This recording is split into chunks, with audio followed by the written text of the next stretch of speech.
तमाम तारीफ़ें अल्लाह जल्ल मजदहुल करीम के लिए। हर किस्म के दरूद व सलाम नबी मुहतरम शफ़ी मुहतशम आकाए कुल ख़त्म रसूल दाना सुबुल अहमद मुज्तबा हज़रत मुहम्मद मुस्तफ़ा सल्लल्लाहु अलैहि वसल्लम की ज़ात वाला सिफ़ात के लिए हम्द व सलात के बाद इस्लाम ने औरत को बड़ी इज़्ज़त, बड़ा मर्तबा और बड़ा मकाम अता फरमाया है।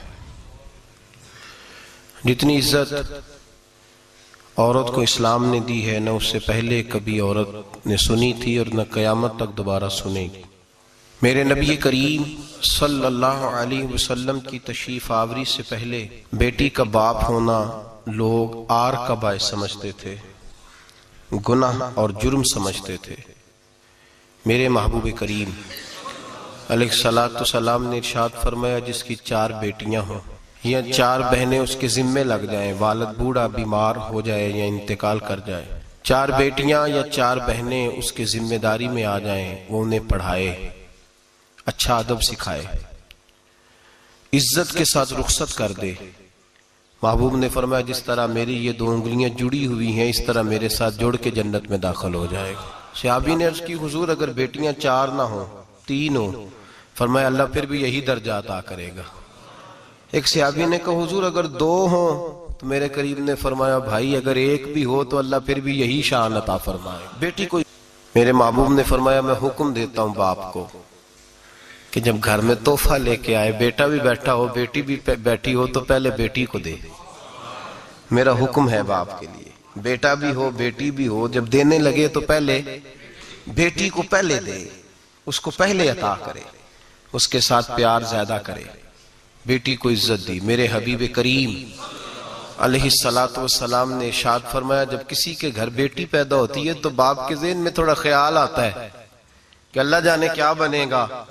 मेरे करीम रसूल ने फरमाया, रब करीम हजरत जिब्रील को भेजता है, बेटी के सराहने खड़े होकर कहते हो, बेटी के बाप फिक्र न करना, इसके मामले में अल्लाह तेरी मदद फरमाएगा, रब तेरी मदद करेगा इसके मामले में जब बेटी आती है। मेरे भाई, ये एजाज मेरे रसूल ने अता फरमाया, बहन को बेटी को, और बात बीवी की आई तो मेरे नबी करीम अलैहिस्सलाम की बारगाह में सहाबी ने अर्ज की, या रसूल अल्लाह, या रसूल अल्लाह सल्लल्लाहु अलैहि वसल्लम, मैं गरीब हूँ, सदके नहीं कर सकता, सखावत नहीं कर सकता। जब सखावत की फजीलतें सुनता हूँ दिल मेरा बड़ा चुटकियां लेता है कि मेरे पास भी पैसे होते तो मैं अल्लाह के रास्ते में देता। हुजूर ने फरमाया, तू हलाल की रोजी कमा के अपनी बीवी के मुंह में लुकमा दे, अल्लाह तुझे सखावत करने का दर्जा अता फरमाएगा, अल्लाह तुझे बड़ी बड़ी सखावत के दर्जे अल्लाह तुझे देगा। तो उसकी और क्या लफ्ज है हदीस पाक में, खैरुकुम लिअहलिही व अना खैरुकुम लिअहलिही।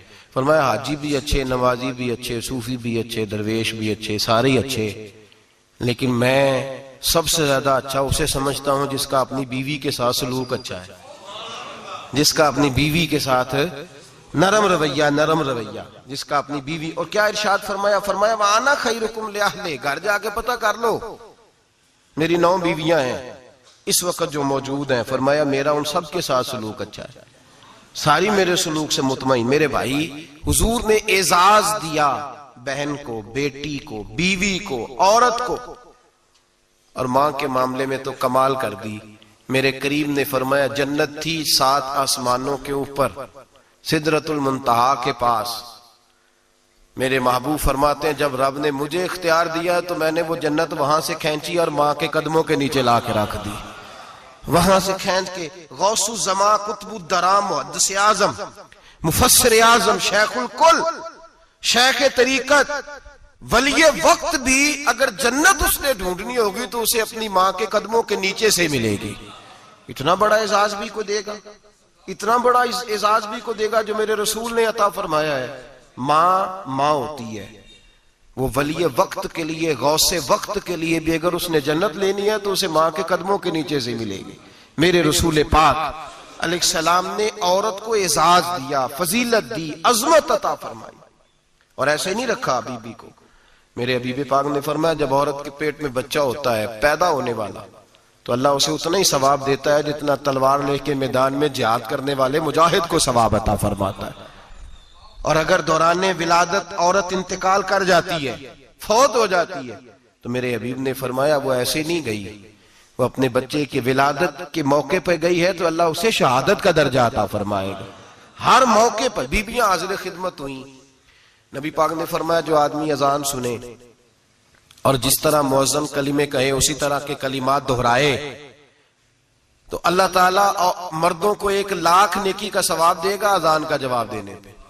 बीबियां आ गई, कहने लगी हुजूर ये तो मर्दों का सवाब है, तो हम तो पीछे रह गई।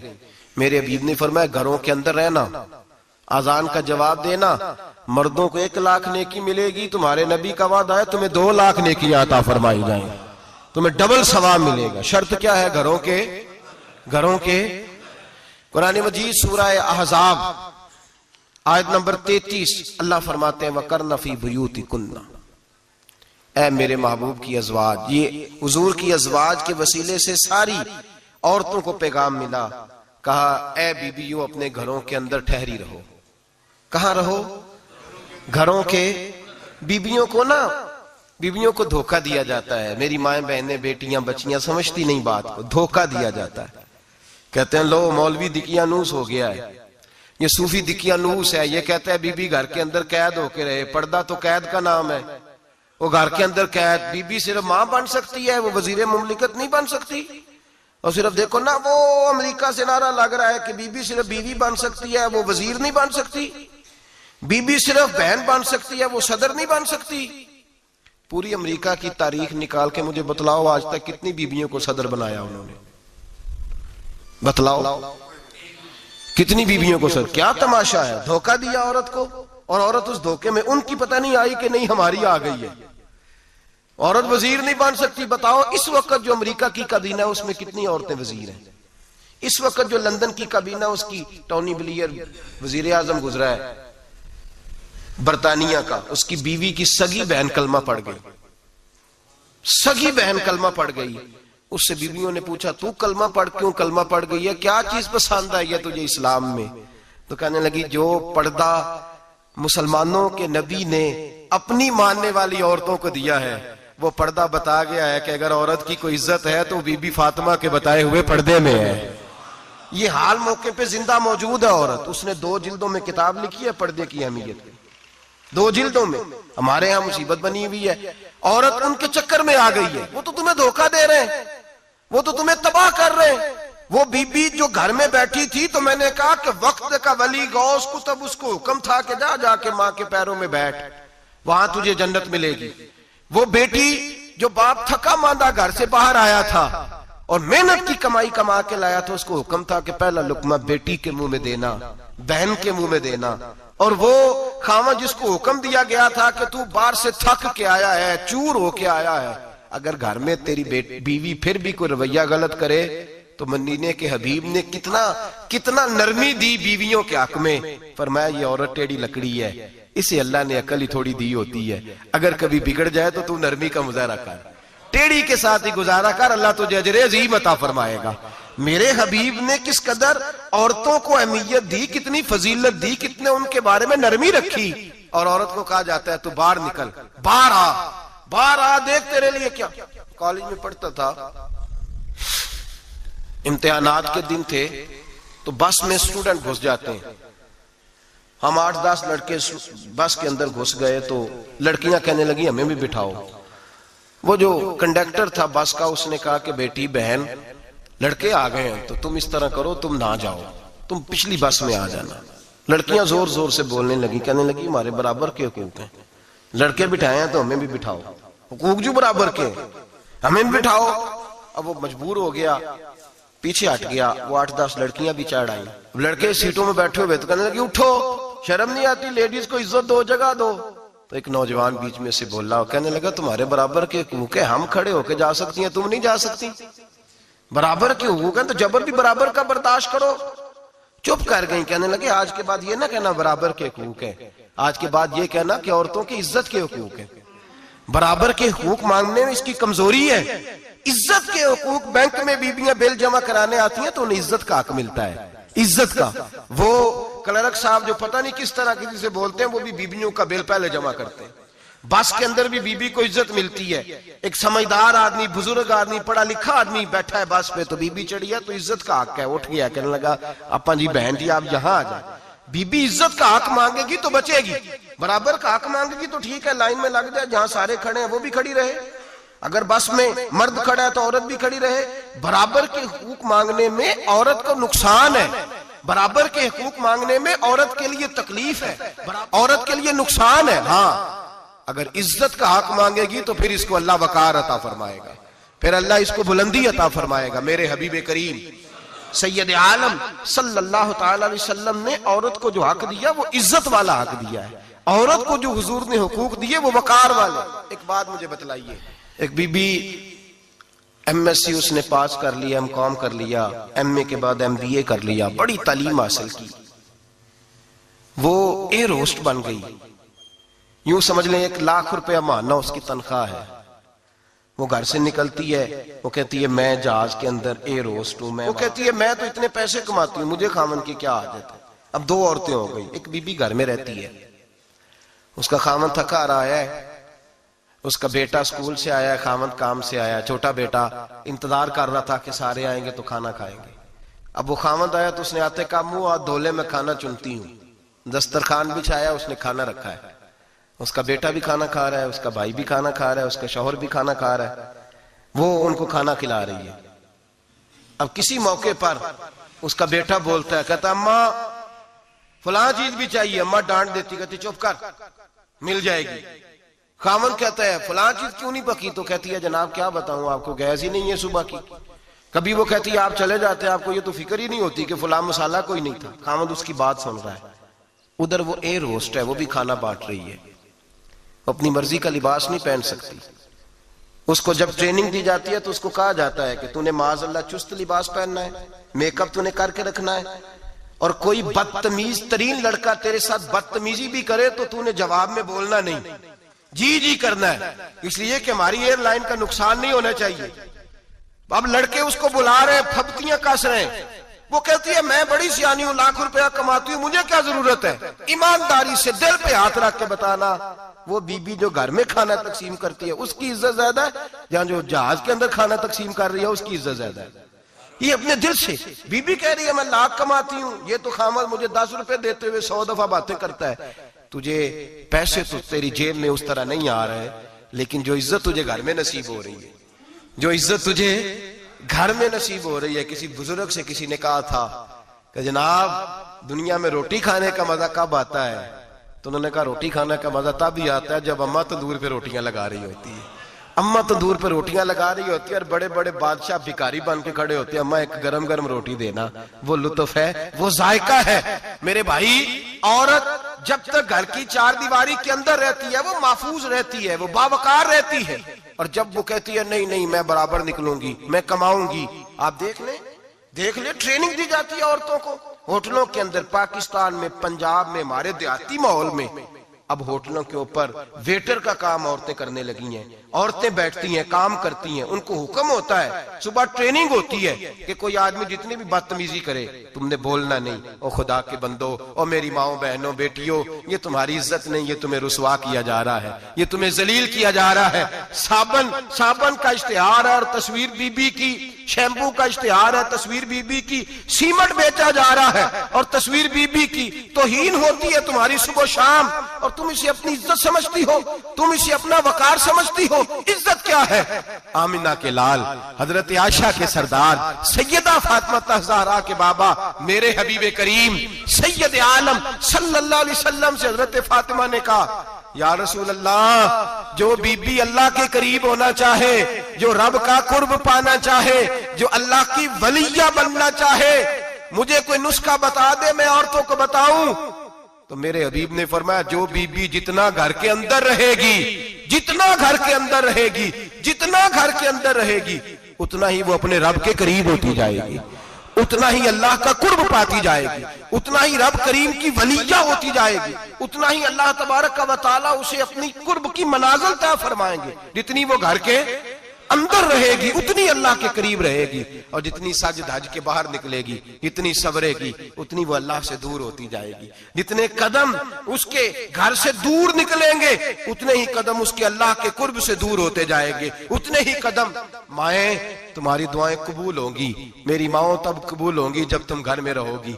बेटियों, रब करीम का कुर्ब उस वक्त नसीब होगा जब तुम घर के अंदर रहोगी। तुम भाई के लिए मांगोगी तो अल्लाह तुम्हें देगा, बेटे के लिए मांगोगी तो अल्लाह तुम्हें देगा, शोहर के लिए मांगोगी तो अल्लाह तुम्हें देगा। अगर चाहती हो कारोबार बढ़े, अगर चाहती हो रिस्क में बरकत हो, अगर चाहती हो तुम्हारे घरों में अमन हो, सुकून हो, जो तुम मांगो अर्श का मालिक तुम्हें अता करे, तो फिर मेरे रसूल ने नुस्खा बतलाया है, फिर मेरे करीम ने बतलाया, घरों में बैठी रहना। जितनी घरों के अंदर रहोगी उतना ही अल्लाह ज्यादा दर्जा अता फरमाएगा, तुम्हारी दुआएं कबूल करेगा, तुम्हारी इल्तिजाएं अल्लाह मानेगा। मेरे भाइयों, मेरे अजीजों, औरत के साथ जो जुल्म इस मुआशरे में हो रहा है, बेपर्दगी का तूफान है, तूफान है बेपर्दगी का। एक बुजुर्ग थे, दरवेश से, सादे से, वो आई साहब के पास अक्सर आया करते थे। तो थे बड़े सादे और थे बड़े नेक, पढ़े हुए नहीं थे, जाग रहे आप हजरात, नेक बड़े थे।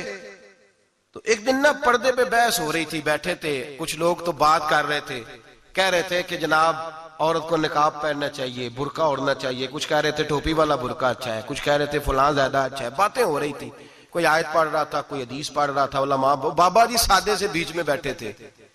मैंने उनकी तरफ तवज्जो की, मैंने कहा बुजुर्गो आप भी तो कोई जवाब देना। कहने लगे मौलवी साहब मुझे हदीसें नहीं आती। कहने लगे मुझे आयतें और हदीसें, मुझे नहीं आती आयतें और हदीसें, पर पर्दा बड़ा जरूरी है, ये मेरी अकल में बात आ गई है। तो मैंने कहा वो किस तरह? कहने लगा ये तो छोटे से बच्चे की भी अकल में आ जाती है। मैंने कहा साहब हमें भी समझा दें, चले हमें को बात मिल जाए। आप चले, अगर आपने इल्म नहीं पढ़ा तो उम्र तो आपकी ज्यादा है ना, आपने बुजुर्गों से बातें सुनी है। तो कहने लगे बेटा मेरा छोटा सा पोता है, वो बाजार से टाफी खरीद के लाता है, अगर टाफी के ऊपर से कागज उतार देता है ना, तो टाफी में मक्खियां बैठनी शुरू हो जाती है, टाफी पे मक्खियां बैठ जाती हैं। जब तक उसके ऊपर वो लिफाफा रहता है, कागज रहता है, उस पे मक्खियां, अल्लाह करे आपको समझ आए, अल्लाह करे आपको समझ आए, अल्लाह करे उस दरवेश की बोली टकरा जाए। कहने लगे जब तक तो उसके ऊपर कागज रहा तब तक उस पे मक्खियां, और जब उसके ऊपर से कागज उतर गया तो मक्खियां बैठ गई। कहने लगे 4 साल का मेरा पोता, मैंने मिन्नत कर दी कि खा लो। कहने लगा मैं नहीं खाता, इस पे मक्खियां बैठ गई हैं, मैं नहीं खाता, गंदी हो गई है, मैंने ये टाफी नहीं खानी। कहने लगे मैं बूढ़ा आदमी दोबारा दुकान पे गया, जद्दोजहद करके नई टाफी लाया, बेटे को कहा खा लो। अब उसने खाई। कहने लगे मुझे समझ में आ गई, जो बीबी पर्दा करेगी उस पे मक्खियां नहीं बैठेंगी, जो औरत पर्दा करेगी उस पे मक्खियां, और अगर उस पे मक्खियां बैठ गई तो फिर वो किसी के लिए काबिल कबूल है। और अगर पर्दे में छुपी रही, अगर पर्दे में छुपी रही, और भाई कीमती चीजों को गुलाब चढ़ते हैं। किसी ने कभी केमिस्ट्री गुलाब पे नहीं छुपाई, फिजिक्स नहीं छुपाई, कभी किसी शायर अदीब ने अपना लिखा हुआ शायरी का कलाम नहीं छुपाया। गुलाब जब भी चढ़ता है कुरान पाक पे चढ़ता है। मेरे भाई करोड़ों और अरबों और खरबों का मकान बना के लोग उसको गुलाब नहीं चढ़ाते। गुलाब जब भी चढ़ता है बैतुल्लाह को ही चढ़ता है। जो चीज कीमती होती है वो गुलाब पे होती है। मेरी बहनों, मेरी बेटियों, अगर तुम अपने आप को कीमती बनाना चाहती हो तो गुलाब में छुप जाओ, तुम्हारी कीमत बढ़ जाएगी, तुम्हारा वकार बढ़ जाएगा, तुम्हारी अजमत बढ़ जाएगी। मेरे हबीब ने फरमाया जितनी घर के अंदर रहोगी, दुनिया तो दुनिया रही, अल्लाह की नजर में तुम्हारी कीमत बढ़ जाएगी, रब करीम की निगाह में तुम्हारा वकार बढ़ जाएगा, अल्लाह की नजर में तुम्हारी अजमत बढ़ जाएगी। और जब औरत निकलती है, जब वो घर से निकलती है, मेरे हबीब करीम अलैहिस्सलाम ने फरमाया औरत छुपाने की चीज है, छुपाने की चीज है, छुपाने की, ये कीमती है, ये खजाना है, इसे छुपा के रखो। फरमाया जब ये घर से निकलती है, फरमाया और कोई देखे ना देखे, शैतान उसे देखता है, शैतान वसवसा अंदोजी करता है, शैतान उसे देखता है। और हबीब करीम सैयद आलम सल्लल्लाहु ताला अलैहि वसल्लम जब बात करते थे, जब लफ्ज बयान करते थे, मोहताज जुमले बोलते थे, बड़ा कम, रहमतल लिल आलमीन नबी की जुबान से बड़ा कम सख्त जुमले निकलते थे। मेरे हबीब ने लफ्ज अदा किए, सख्त जुमले।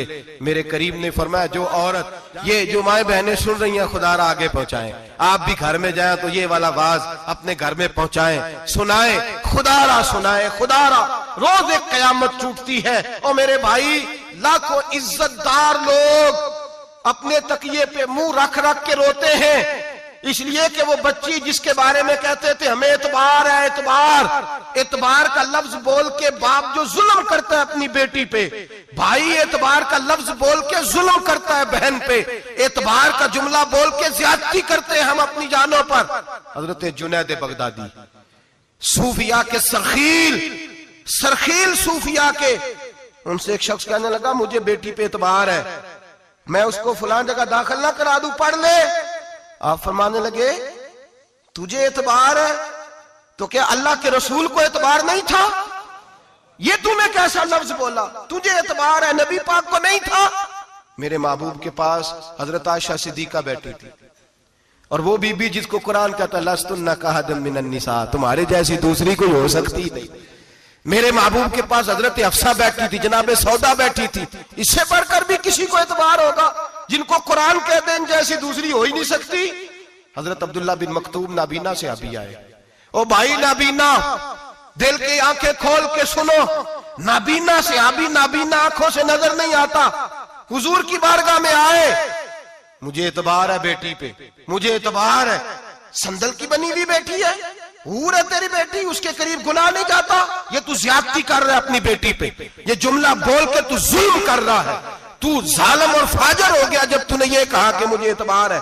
मेरे हबीबे पाक से बढ़कर किसको एतबार होगा? मेरे करीम रसूल सैयद आलम नूर मुजस्सम सल्लल्लाहु तआला अलैहि वसल्लम ने फरमाया, हजरत आयशा थी, हजरत अफसा थी, हजरत सौदा थी, अब्दुल्ला इब्ने मक्तूम नाबीना आए तो मेरे नबी ने फरमाया बीबियों पर्दा करो, बीबियों बोल के बताइए, बीबियों, सारे बोलिए बीबियों, अल्लाह करे ये आवाज गूंज जाए पूरे मुआशरे में, बीबियों। मेरे नबी ने जुमला कहा बीबियों पर्दा कर लो, पर्दा करो, नजरें झुकाओ, नकाब ओढ़ो। एक ज़ौजा बोली हुजूर उन्हें तो नजर नहीं आता, वो तो बेचारे नाबीने हैं। तिरमिजी में हबीबे पाक के लफ्ज सुनिए, या रसूल अल्लाह उन्हें तो नजर नहीं आता।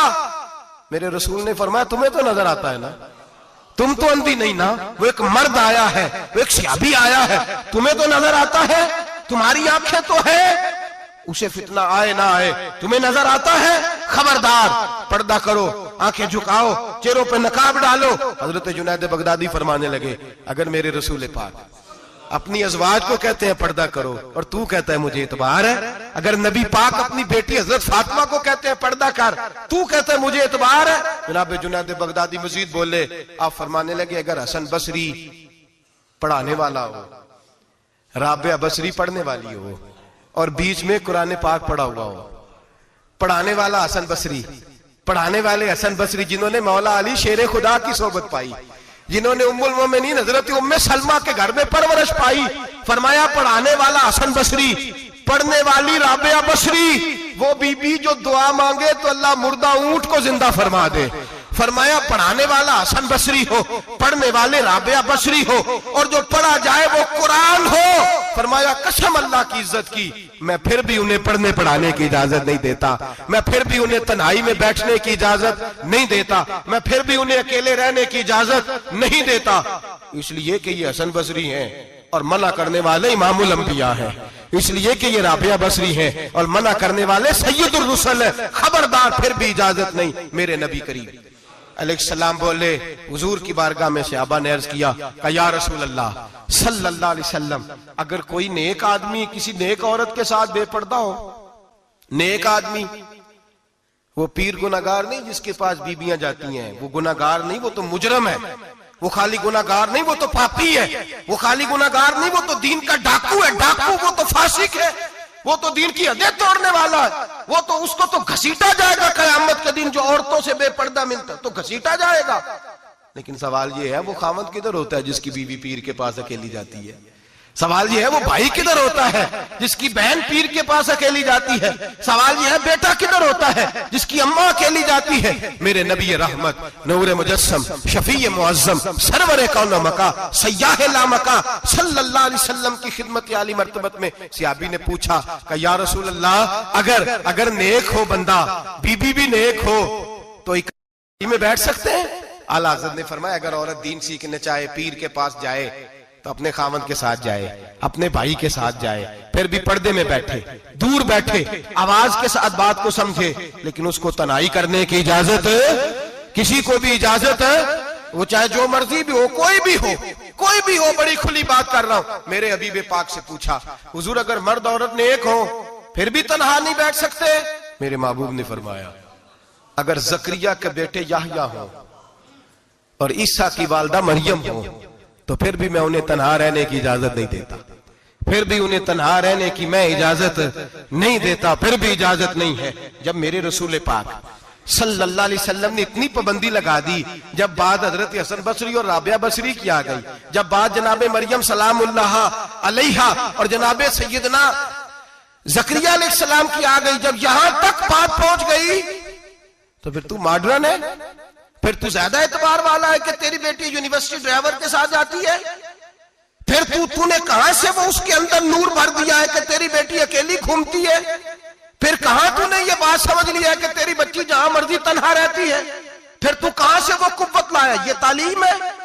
इकबाल ने कहा, यार मशरिक हवस में गलता, शबाब उरिया शराब इसियां, इसे भी देखो गरी के इसियां, हम ऐसी तहजीब क्या करेंगे? और इकबाल कहने लगे, तुम्हारी तहजीब खुद अपने खंजर से खुदकुशी करेगी, इसलिए कि जो शाख नाजुक पे बनेगा आशियाना वो ना पायदार होगा। मेरे भाई, हम लोग पहले हाथ में आग का अंगारा देते हैं, फिर कहते हैं बेटे तूने जलना नहीं। हम पहले उसको सारी सहूलियात देते हैं, फिर कहते हैं तूने बिगड़ना नहीं। मेरे नबी रहमत नूर मुजस्सम शफी मुअज्जम सल्लल्लाहु अलैहि वसल्लम ने फरमाया, जो बीबी बन सवर के बाजार जाए, मेरी तरफ देखे, आंखें खोल के देखे, ये हदीस आपने सुनानी है। इंशाल्लाह बोलिए, सुनाएंगे इंशाल्लाह ताला, बोल के इंशाल्लाह कहिए, आपको सवाब होगा। सुनाएंगे इंशाल्लाह। मेरे नबी करीम सल्लल्लाहु अलैहि वसल्लम ने फरमाया, जो औरत बन सवर के बाजार जाए, अब तो खैर बीबियां बुरका पहन के जाती, बुरके पे भी कढ़ाई की है, बुरके पे भी काम कराया, बुरके पे जो काम और नक्श निगारी हुई है वो 10,000 की है। बुरका पर्दे के लिए पहना था, दिखाने के लिए।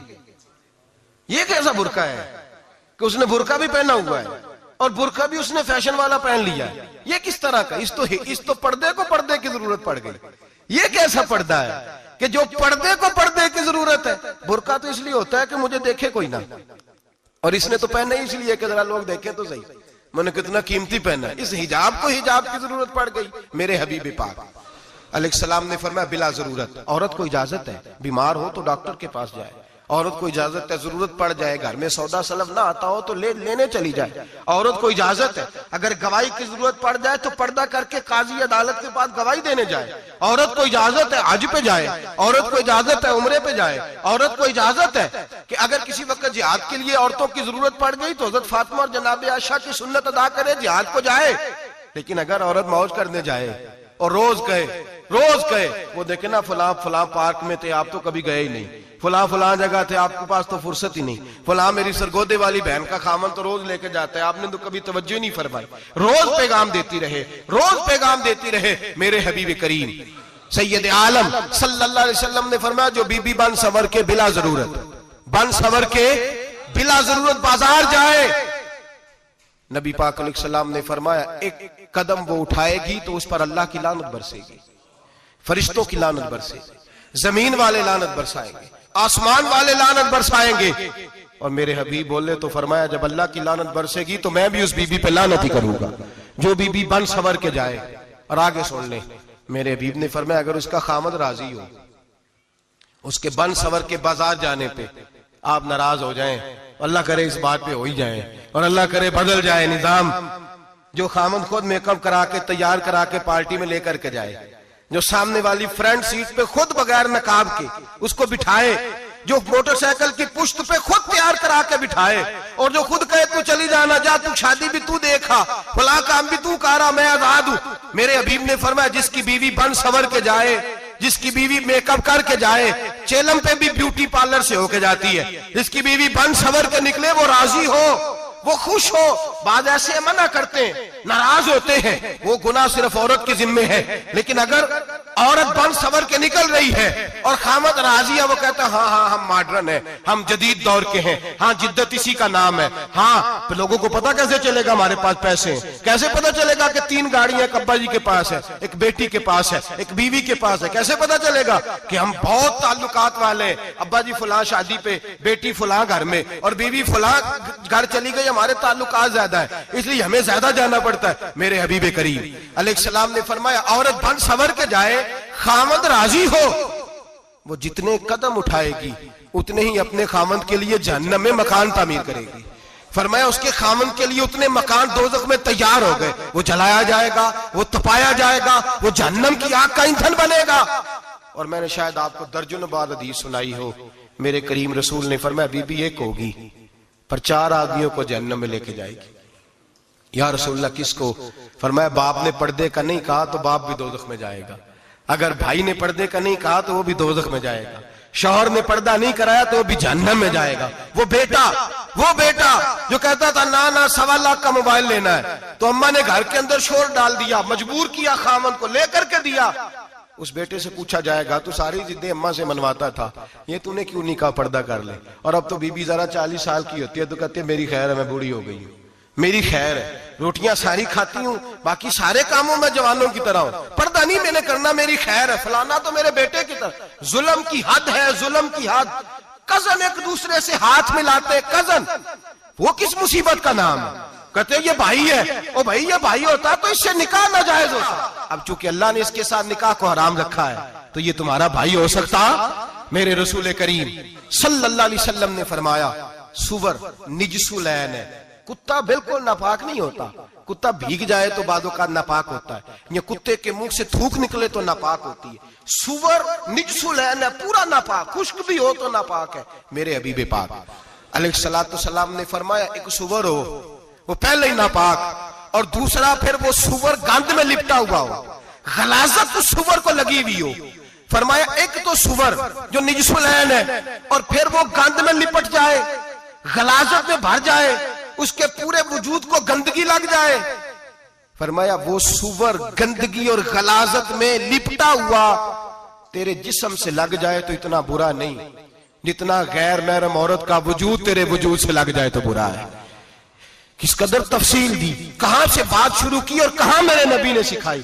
कजन हाथ मिला रही है, कजन के साथ बाजार जाया जा रहा है, कजन के साथ फला काम हो रहा है, कजन को चचा का बेटा भाई होता है, अगर ये सगा भाई होता तो इसके साथ निकाह नाजायज होता। खुदारा आ जाओ, लौट आओ, वापस पलटो दीन की तरफ, लौटो, इस तबाही से निकलो।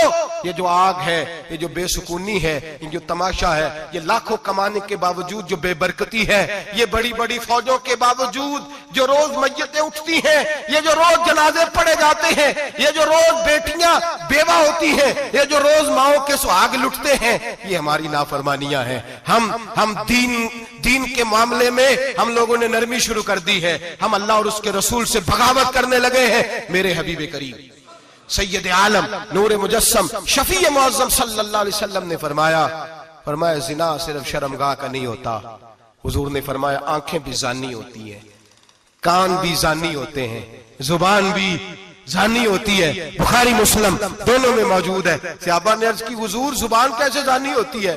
फरमाया जो नमाज के बावजूद गंद बोलता है, गलीज गुफ्तगू करता है, वो जुबान का जानी है। और फरमाया जो रोज गंद देखता है, वो जितनी मर्जी तजते पड़े, वो आंख का जानी है। और जो गंदी बातों में लज्जत महसूस करके सुनता है, वो जितना मर्जी रोज उठ के मस्जिद में झाड़ू दे, वो कानों का जानी है।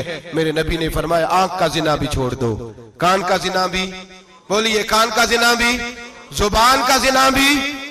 मुस्नद इमाम अहमद बिन हंबल उठाइए, एक सहाबी ने अर्ज की हुजूर नमाज में दिल नहीं लगता, मेरा कुरान पाक में दिल नहीं लगता, दुरूद व सलाम में दिल नहीं लगता। आमिना के मासूम लाल ने क्या जवाब दिया?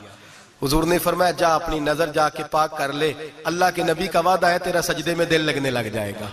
जा अपनी आंख को तहारत दे, वुजू करा, नजरों को पाक कर, अल्लाह के रसूल का वादा है तेरा कुरान पाक में दिल लगेगा, जा जाके अपनी नजर को पाक कर वादा है तेरी जुबान पे दुरूद सलाम जारी हो जाएगा, अल्लाह का जिक्र जारी हो जाएगा। मेरे भाइयों, औरत का पर्दा, औरत का हिजाब दीन में उसी तरह फर्ज है जिस तरह नमाज फर्ज, जिस तरह रोजा फर्ज है, जिस तरह ज़कात फर्ज है, उसी तरह औरत का पर्दा भी फर्ज है। अगर किसी घर में औरत पर्दा नहीं करती, उस घर के मकीन सारे अल्लाह के हुजूर जवाब दे हैं। मेरे हबीब करीम अलैहिस्सलाम ने जिस औरत को पसंद किया, जिस औरत की तारीफ की, जिस औरत के बाबत मेरे नबी ने इरशाद फरमाया, और बड़े खूबसूरत लफ्ज हैं साहिब अहकामुल कुरान में लिखे हैं। मेरे हबीब पाक ने सहाबा की महफिल सजाई, मजमा खचाखच मस्जिद भर गई। हुजूर ने फरमाया बोल के बताओ खैरुन निसा कौन सी है, औरतों में सबसे अच्छी बीबी कौन सी है, बोल करके बताओ। हजरत सिद्दीक अकबर से लेकर मौला अली तक, हजरत अली से लेकर जनाब बिलाल तक, हजरत सलमान फारसी से लेकर अब्दुल्ला मुजनी तक भरा पड़ा है मजमा। हुजूर ने फरमाया बोलो सबसे अच्छी औरत, सबसे अच्छी औरत कौन होती है? एक सहाबी कहने लगे हुजूर जिसकी नमाज कज़ा ना हुई हो। फरमाया वो भी अच्छी है पर तुम मेरी मुराद को नहीं पहुंचे। एक ने कहा हुजूर जो खामद की ताबेदार हो। फरमाया वो भी अच्छी है पर तुम मेरी मुराद को नहीं पहुंचे। एक सहाबी ने कहा या रसूल अल्लाह जो पाक दामन हो। हुजूर ने फरमाया तुम मेरी मुराद को। हजरत अली फरमाते हैं जब सबके जवाब गलत हो गए तो मैं, कद मेरा छोटा था, मैं पीछे बैठा था, मैं गर्दन झुका के पीछे से निकल गया। सैयदा तैयबा ताहिरा हजरत फातिमा ज़हरा रदी अल्लाह ताला फरमाते हैं बीबी साहब के पास पहुंचा। मैंने कहा फातिमा हुजूर ने सवाल किया है। तो हजरत फातिमा भी गोया मुस्कुरा के कहने लगी इल्म के शहर के दरवाजे तो आप ही हैं, तो आप यहां आ गए। कहा हुजूर ने सवाल किया है और मुझसे लेकर अबू बकर, उमर, उस्मान गनी तमाम को किसी को जवाब नहीं आया। हुजूर ने पूछा बेहतरीन औरत कौन होती है, बेहतरीन खैरुन निसा, बेहतरीन बीबी कौन होती है? तो हजरत सैयदा फातिमा कहने लगी अली बड़ी सादी सी बात थी, सादी सी बात थी, समझ नहीं आई। का फातिमा बतला दो इतनी सादी है। तो हजरत फातिमा कहने लगी सबसे बेहतरीन औरत वो होती है न कभी गैर महरम ने वो बीबी देखी हो। अगले जुमले भी याद रखने, न कभी गैर महरम ने वो बीबी देखी हो, और फरमाया ना उस बीबी ने कभी कोई गैर महरम देखा हो। सिर्फ मर्द पे पाबंदी नहीं कि वो औरत ना देखे, फरमाया औरत पे भी पाबंदी है कि वो भी गैर महरम का चेहरा न देखे। फरमाया बीबी ने भी गैर महरम न देखा हो, वो खैरुन निसा है, वो सबसे आला। हजरत अली कहते मैं झट से आया, पीछे बैठा, बात अभी जारी थी, मैंने हाथ खड़ा कर दिया। मैंने कहा हुजूर मैं बताऊं? नबी पाक ने फरमाया बतलाओ। तो कहते मैंने कहा हुजूर बेहतरीन बीबी वो होती है जिसने न कभी गैर महरम देखा हो और न गैर महरम ने कभी उसे देखा हो। अली फरमाते हैं मैंने जवाब दिया तो मेरे रसूल की आंखों में आंसू आ गए। हुजूर रोए और फरमाते हंसते मुस्कुराते अचानक सहाबा के आंसू बरसने लगे, मजमे पे कैफ सा तारी हो गया, आंखें बरसने लगी।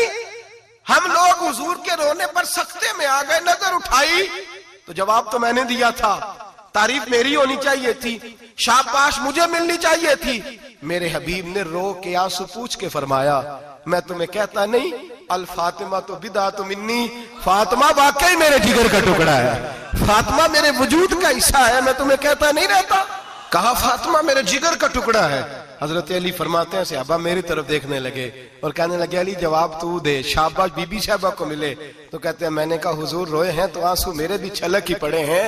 फरमाने लगे लफ्ज मेरे हैं पर सोच उस बेटी के है जिसकी तरबियत मोहम्मद अरबी ने फरमाई है।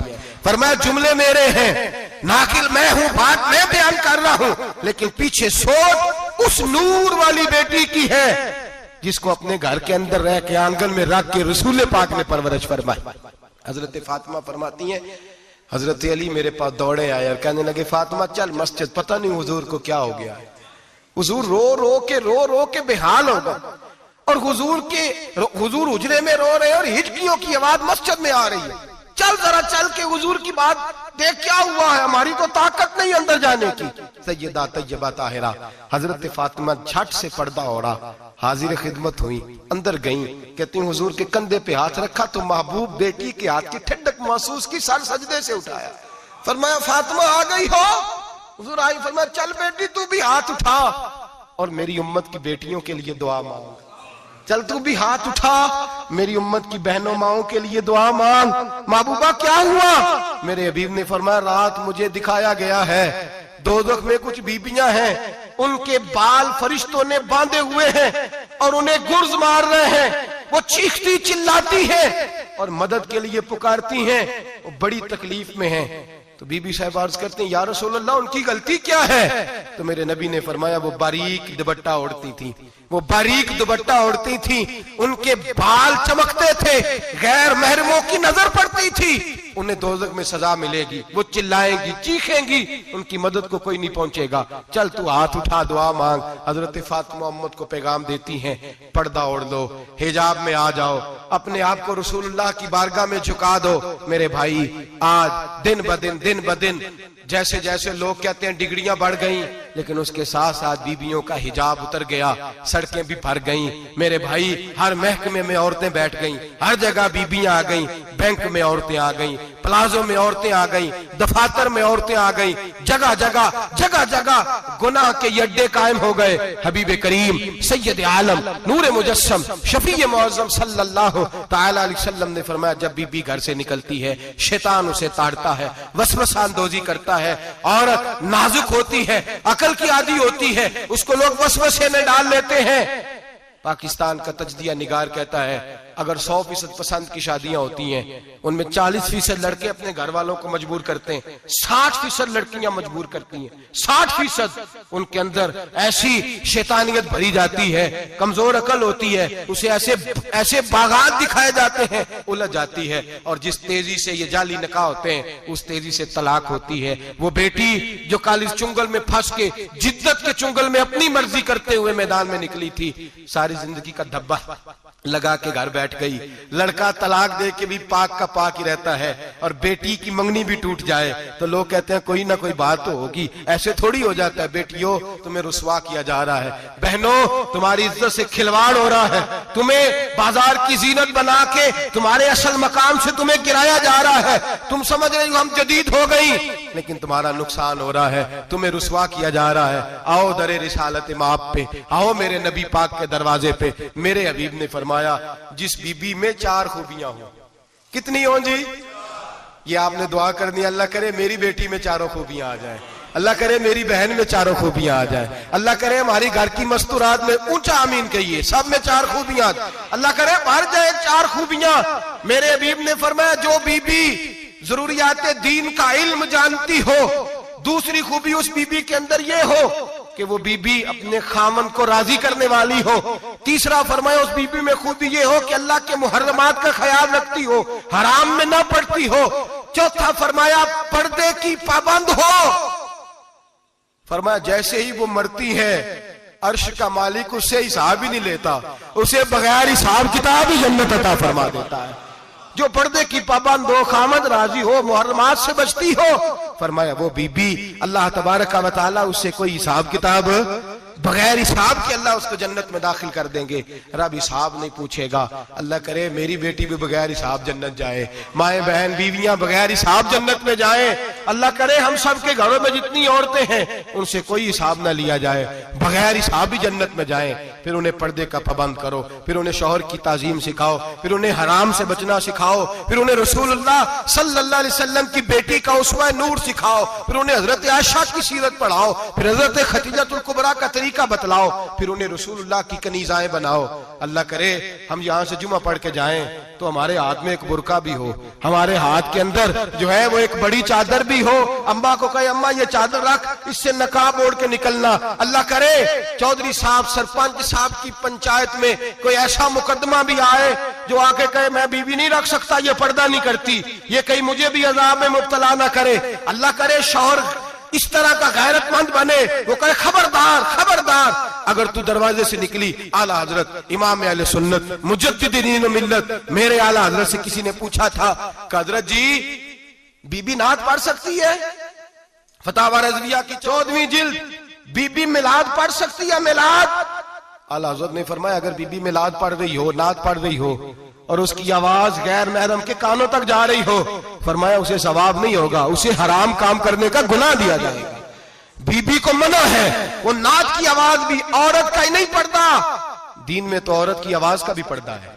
दीन में तो औरत की, हजरत सैयदा ज़ैनब, हजरत फातिमा की वो लख्ते जिगर जो मैदान करबला में इमाम हुसैन बराबर की शरीक रही सैयदना इमाम हुसैन के साथ। याह्या बिन मोइन कहते मैं 15 साल तक हजरत ज़ैनब का पड़ोसी रहा हूं। 15 साल। घर बराबर होता है ना, बंदा बीबी देख ही लेता है। वो बीबी कभी पर्दा डाल के जा रही है दवाई लेने, कभी नजर आ ही जाती है। कहते 15 साल में सैयदा फातिमा की बेटी का पड़ोसी रहा हूं, मैंने कभी बुरके में छुपी हुई ज़ैनब भी नहीं देखी। बुरके में छुपी हुई ज़ैनब भी कभी नहीं देखी। हजरत अब्दुल्ला बिन जाफर तैयार जनाबे अली मुर्तजा के भाई थे, उनके बेटे के साथ इनका निकाह हुआ था, बीमार हो गई तो हजरत अब्दुल्ला कहने लगे ज़ैनब चल तुझे हकीम के पास ले जाऊं, तबीब के पास ले जाऊं। तो हजरत ज़ैनब कहने लगी आप जाइए मेरा हाल बता के दवाई ले आइए। तो हजरत अब्दुल्ला जाफर तैयार कहने लगे शरीयत में गुंजाइश है डॉक्टर के पास जाने, हकीम के पास जाने की गुंजाइश है, तू चलती क्यों नहीं? तो हजरत ज़ैनब कहने लगी शरीयत में गुंजाइश तो है पर अब्दुल्ला मेरी मजबूरी ये है कि मैं फातिमा की बेटी हूं। शरीयत में गुंजाइश तो है पर मेरी मजबूरी ये है कि मैं हुसैन की बहन हूं। शरीयत में गुंजाइश है पर मैं हसन की बहन हूं। शरीयत में बड़ी गुंजाइश है पर लोग मुझे मोहम्मद अरबी की नवासी कहते हैं। गुंजाइश तो है पर मैं नहीं ना निकल सकती, इसलिए कि जितना कोई अपने आप को दीन के करीब जानता है उतना उसके पैरों में शरीयत की जंजीरें ज्यादा होती हैं। तो जनाब सैयदना अब्दुल्ला कहने लगे अगर तू पर्दा कर गई, अगर तू चली गई, तो फरमाने लगे ये तो अल्लाह की मशीयत है, तू दवाई ला दे ताकि मैं खा लूं, और अगर मैं चली गई तो मैं अपनी माँ से जाके कहूंगी कि अम्मा सारी तकलीफें मैंने छाती पे बर्दाश्त की हैं पर मैंने तेरे पर्दे पर आंच नहीं आने दी। मेरे भाई ये उसवाए नूर है, ये उसवाए हसना है, ये हमें सिखाया जा रहा है। मेरे हबीब करीम की बीवियों का ये हाल था, बीवियों का अपने घर के आंगन में हजरत आयशा सिद्दीका, हजरत सौदा जनाब अफसा अपने सेन में जब बैठती थी ना तो दीवार की तरफ मुंह करके बैठती थी, दीवार के साथ लग के दीवार की तरफ। बीबियां अपने घर के अंदर भी दीवार की जानब मुंह करके बैठती थी। लोग पूछती, बीबियां पूछती कि अपने घर में भी दीवार को मुंह करने का मतलब? कहती हो सकता है कुछ छत पे चढ़े अचानक नजर पड़े तो हम चाहती हैं फिर भी हमारा चेहरा नजर ना आए उसे, फिर भी हमारा चेहरा नजर, हम अपने घर के अंदर भी पाबंद रहती हैं कि हमारे चेहरे नजर ना आए। खुदा रा बड़े पैसे जिंदगी में लुटाए हैं, 1000 1500 बुरके पे भी खर्च करो, वो घर ले जाओ, वो अम्मा को भी दो, बहन को भी दो, बीवी को भी दो, उसको कोई ये पहन ले। इसलिए कि जब तो हजरत फातिमा के तरीके का पर्दा करेगी तो तेरे आंगन में सैयदा ज़ैनब की तरह की बेटियां पैदा होंगी, वो उस सुन्नत पे चलने वाली बेटियां तेरे आंगन में आएंगी। खुदारा मेरे भाई आज ये नियत करो, ये इरादा करो और अपने घरों को पर्दे का पाबंद बनाओ। अगर एक बेटी पर्दादार हो गई तो कई खानदान पर्दादार हो जाएंगे, अगर एक बेटी पर्दादार हो गई तो कई घराने संवरेंगे, कई जगह पे नूर फैलेगा। ऐ अर्श के मालिक, ऐ मेरे महबूब के खुदा, तुझे वास्ता है मेरे महबूब की बीवियों का और तुझे सदका हुजूर की शहजादियों का।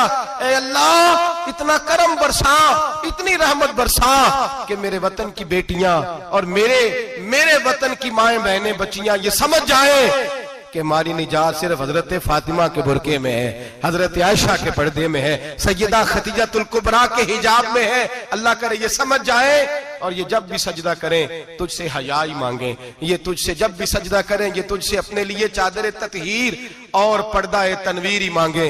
अल्लाह करे मुझ बेअमल की मुंह से निकले हुए लफ्ज किसी के दिल में तासीर बन के उतरे और फिर दुनिया के अंदर ये रिवाज आम हो कि हर कोई पर्दा करे, हर कोई बापर्दा हो जाए। ऐ अल्लाह तू तासीर नाजिल फरमा, ऐ अल्लाह तू अमल की दौलत नाजिल फरमा, ऐ अल्लाह हमारी बेटियों को इज्जत की चादर अता फरमा, हमेशा मिदहत खैरुल अनाम में गुजरे। दुआ है ये उम्र दरूद व सलाम में गुजरे। आखिर